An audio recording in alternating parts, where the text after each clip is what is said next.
weirdness is not what makes one unloved, but rather the fact that people don't try to know more about this supposedly weird person. Agreed, not everyone can understand everyone, but this doesn't warrant casting those we don't understand aside. This is a story about Kip and Riley, who are labeled weird and unmatchable. Unknown to them, a surprising future that brings love most unexpectedly awaits. In the opening scene of the film, we see Kip and her friends at a zombie strike. They try to get past the zombies, but unfortunately the zombies end up attacking them. Amongst the people, Kip recognizes one of them as Dan, the guy who ghosted her, and her friends are angry at him. In his defense, Dan feels she creeped him out when she asked about Marvel during their second date. He advises her to keep her weird side the next time she dates, and Kip is embarrassed. One of Kip's friends, Meta, dismisses him. Annoyed, he tries to leave with Zoe, but Zoe answers the Marvel question and everyone chips in, making Dan leave out of embarrassment.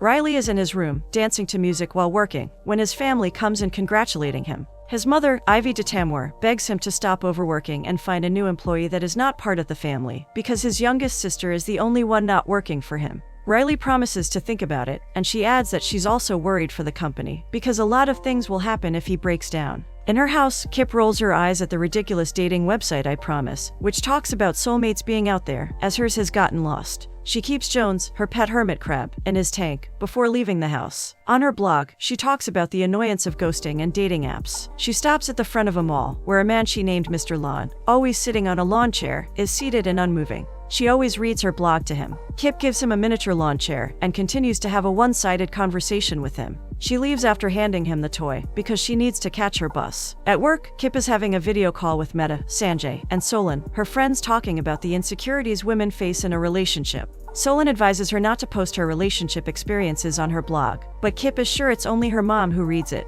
As they're talking, Kip sees Marco, her boss, and alerts everyone. Her friends can't believe they hired him instead of promoting her. Well, blame patriarchy for that. Marco has always taken credit for Kip's hard work, and he doesn't even appreciate her effort. He interrupts them, asking Kip to help with a virus on his laptop for his presentation. When Kip tries to decline, claiming she has plans, he laughs at her because he doesn't believe it would be possible. This makes Meta, Sanjay, and Solon insult him. In the next scene, Riley is at Eager's animal adoption and rescue playing with a dog, and his friend and colleague Dennis asks how he's coping, since he's the only one programming the I Promise website, but he just passes it off as something he is used to. Pitying him, Dennis reminds him to find him when he's looking for an employee. At home, Kip is annoyed as she finishes fixing Marco's laptop. She debates if she should destroy his presentation, but decides against it and looks through her blog commentary instead. As she's going through her mother's comments, she comes across an advert for I Promise again, and decides not to click it, as it's a bad idea. But Jones, her crab which is on her laptop, mistakenly clicks it instead.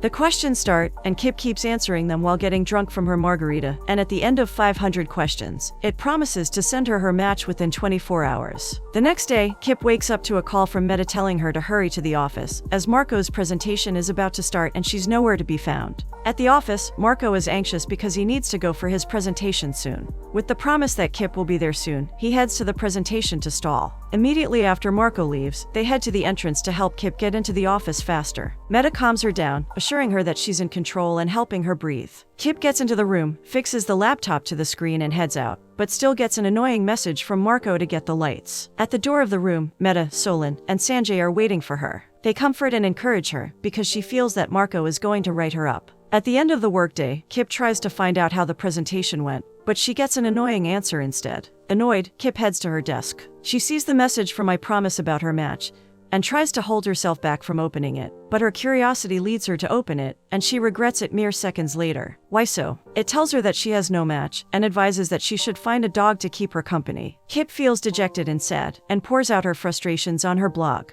Unexpectedly, the blog goes viral. In Riley's home, Riley is getting his job done while Sarah is doing his makeup. His brother Dirk informs him about the blog, and he's shocked. Kip visits Mr. Lawn once again, excited that she has more comments than usual, but gets a bad signal when it keeps growing. People keep sharing and reposting, and the blog goes viral. In the next scene, Annie Lee is on her show of Kevin and Mittens, but she's not getting the reaction she wants from the commentary, who keep hashtagging I Promise and Kip. She ends the show, promising her audience to get time with Kip, and imploring them to follow the post. Annie hurries her assistant, telling her to get in touch with Kip fast so they can interview her, because she's getting hashtagged a lot. At home, Riley and his family are seated as they deliberate the matter, and Riley believes that Kip is lying, because he didn't set up the system to reject anyone, and he didn't even find her in the system. His mother points out that it doesn't matter, as her blog is trending and she has hit a nerve. The scary thing is that it could turn for the worse at any moment. His mom orders Dirk to call Frankie, as they'll need the office the next day, but Riley tries to stop them, wanting to invite her to their home and tell the truth. The truth is, they do not have an official office, another runs the company from home. However, no one knows about it.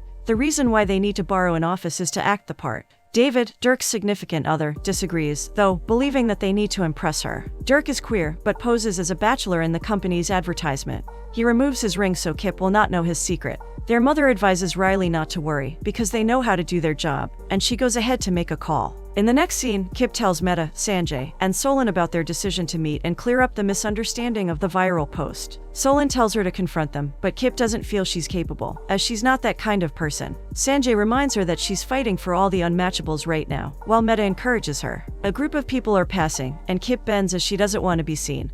But someone recognizes her and talks about how she cried while reading the post. Raina walks in, and Annie asks her to become friends with Kip, as she's trending. But it's hard, as Kip hasn't answered her. Annie wants this story because it could launch her, and she urges her to call Kip. In Frankie's office, Dirk and David get the desk ready, and Frankie is worried because the blog might lead to a crash if Kip sues them. But as she doesn't have evidence, it might still cause a huge problem, since it's on the internet, and things on the internet are there forever. They plan their routine of how they'll butter her up once again while Riley heads out. In the waiting room, Kip is instructed to wait for Mr. DeTamore's call, and with nothing to do, she gets attracted to the puffer fish in its tank. She tries to touch it, but it bites her, and in the process of shaking it off, it flies in between the shelf and the wall. Riley helps her, and as they try to get it, they scatter the room to get a bowl the fish can stay in. After successfully placing it in its tank, Riley and Kip are excited. Soon Dirk comes in to guide her, and she informs him of her need for a band-aid. As they leave, Dirk signals Riley with a, "What the hell are you doing?" before guiding her out. Dirk and Kip head to his office, and Kip apologizes, as her blog has never gone viral before. Dirk informs her that their program was not coded to reject anyone.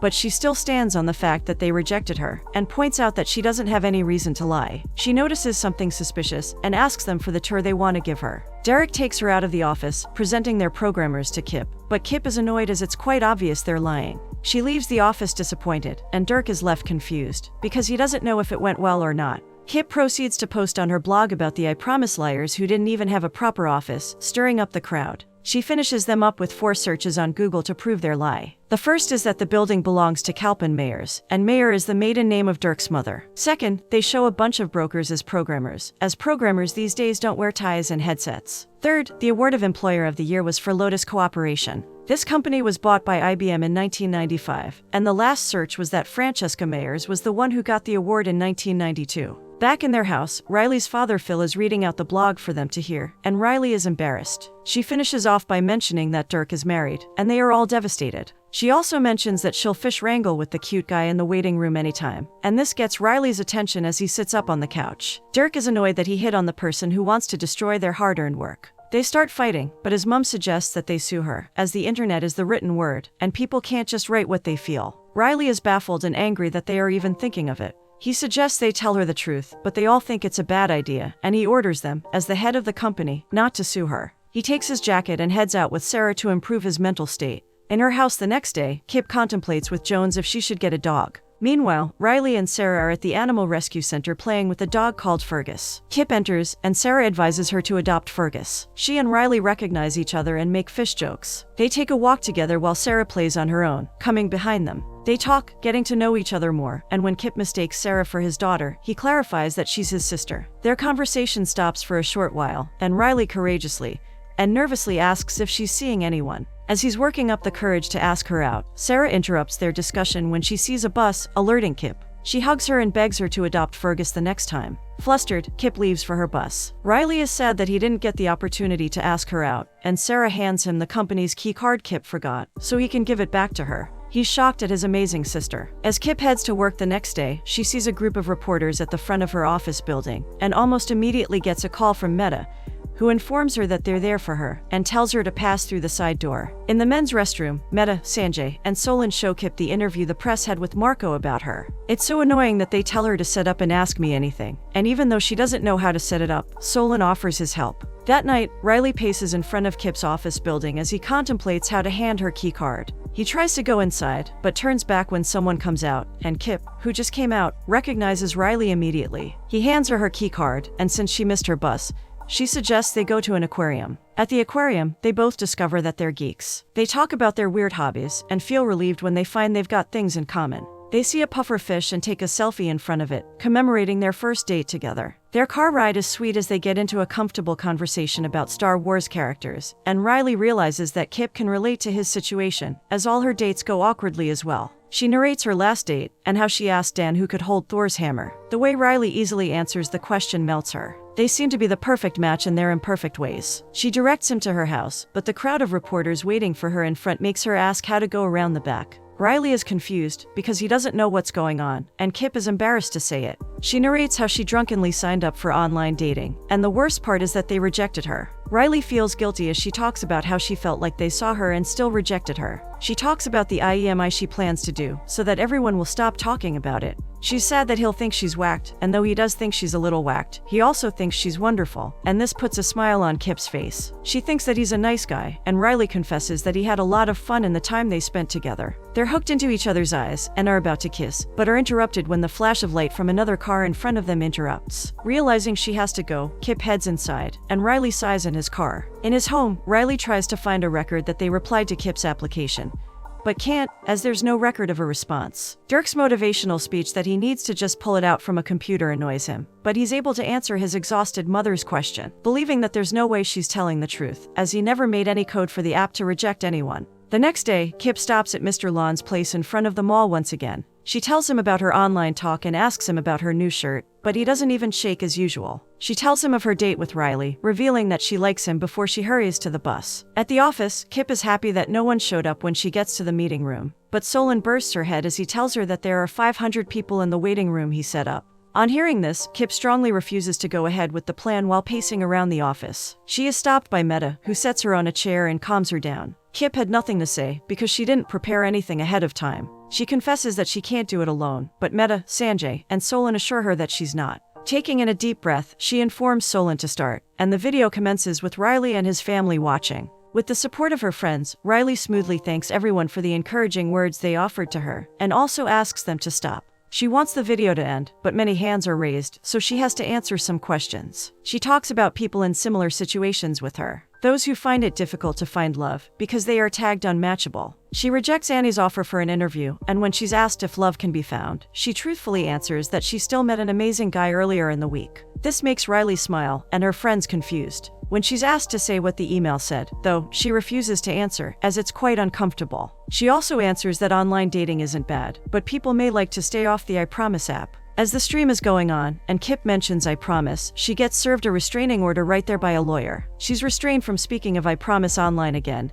and the stream is cut short. Riley is shocked at what his family has done, angry at the way they dealt with it, but his mother doesn't feel she's done anything wrong, especially since he even said that it's either she's a master liar or delusional. His father defends it, saying it was a business decision, and Riley is disappointed at the kind of business they've become. Angry, he fires all of them from his company, telling them to leave. At her office, Meta asks if she's checked in her code, but Kip is busy researching more about the restraining order. Though she was served during her stream, Kip still has a fan account, and a lot of men asking her out with unpleasant pictures. Marco shuts her up when she tries to apologize for the presentation incident. He asks her about her code, which is needed for their work, and she promises to work on it all night. Riley heads to Kip's office with a dolphin stuffed toy in his hand, and a grand entrance that makes her laugh. He pleads with her to go for dinner with him, even if it's just takeout. Kip agrees, after much persuasion. With the tension in the car, Kip tries to guess the heavy thing that Riley wants to drop, but misses it. He finally reveals how he wanted to work with ethical people, and hired only his family, but he hated what they had become, so he fired them. Kip is shocked at this revelation.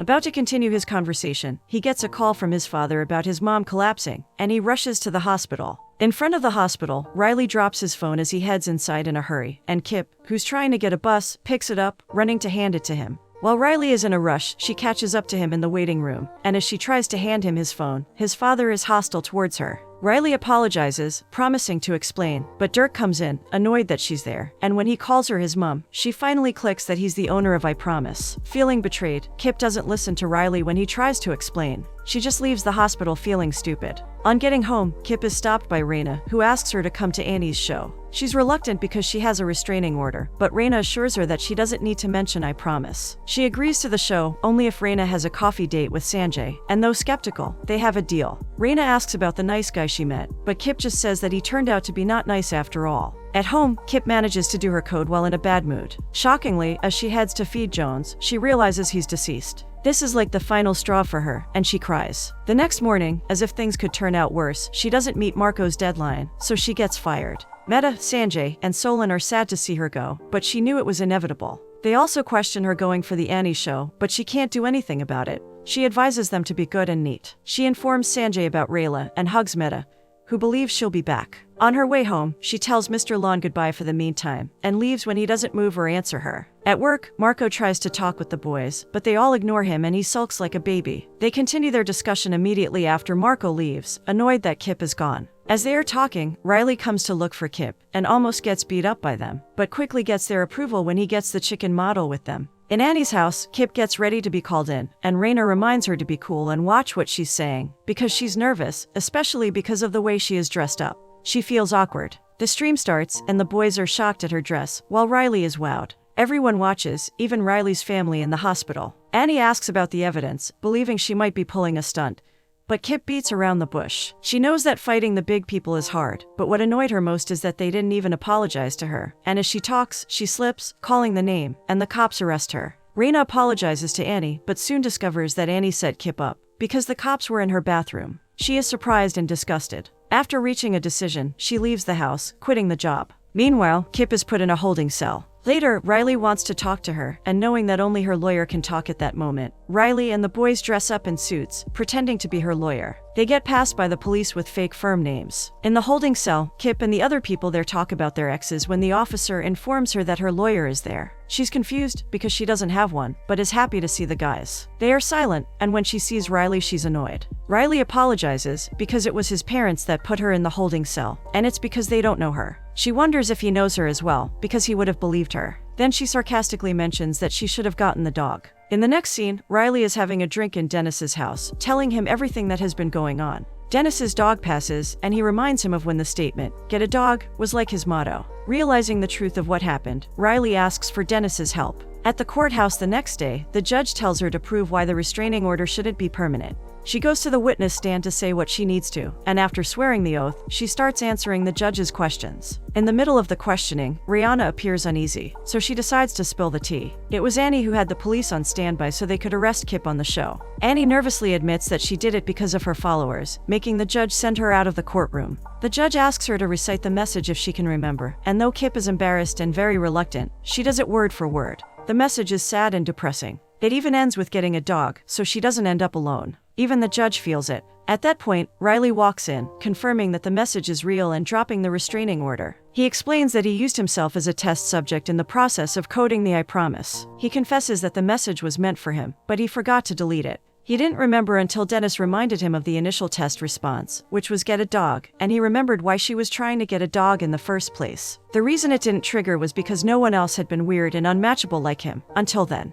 He sincerely apologizes for not believing her, and asks for her forgiveness. Although Kip likes him, she doesn't forgive him, even when his mother begs. She doesn't want him to hurt her again. Riley leaves the courthouse, and the judge closes the case in Kip's favor. Later, Dirk reveals that he's gay and married to David. In her house, as Kip is clearing Jones's tank, Riley is knocking at her door and begging her to open it. She doesn't open though, until she sees Jones out of his shell again. She thinks the crab is immortal, but Riley explains that it just shedded its skin. He sincerely regrets everything that happened, and Kip smiles when he leaves. Kip finishes narrating her story to Mr. Lon, explaining that she's not mad again. She is just sad that she did all of it for nothing, as she lost almost everything. She admits that she felt enough with him. It is at this point that Mr. Lon finally speaks. He tells her that, since she feels enough with Riley, then he is the one. He also assures her that she's enough. Kip is shocked that he spoke, and finally decides not to hide her weirdness again. Just like he never spoke, Mr. Lon goes back to staring blankly. Kip happily kisses his cheeks. In his home, Riley stays in his room working, and his entire family comes to his door to talk with him. Meanwhile, Kip finally adopts Fergus, and she leads him to Riley's house. Riley's mom hugs her. He shows her around the real headquarters, and finally apologizes for the things he said, because it was directed at himself. She truthfully tells him that it's not okay to talk about himself that way. They start listing all their flaws and things they've done since they met, and end up kissing each other. In her blog, Kip narrates that "I promise" found her love in the end. I Promise also flourished, as they helped people find families. Kip eventually got Marco's job, as the CEO realized his incompetence. Their zombie strike team grew, with Riley as an important member. In the end, both Riley and Kip sit with Mr. Lawn as she advises her reader, promising them that love waits for those with weirdness too.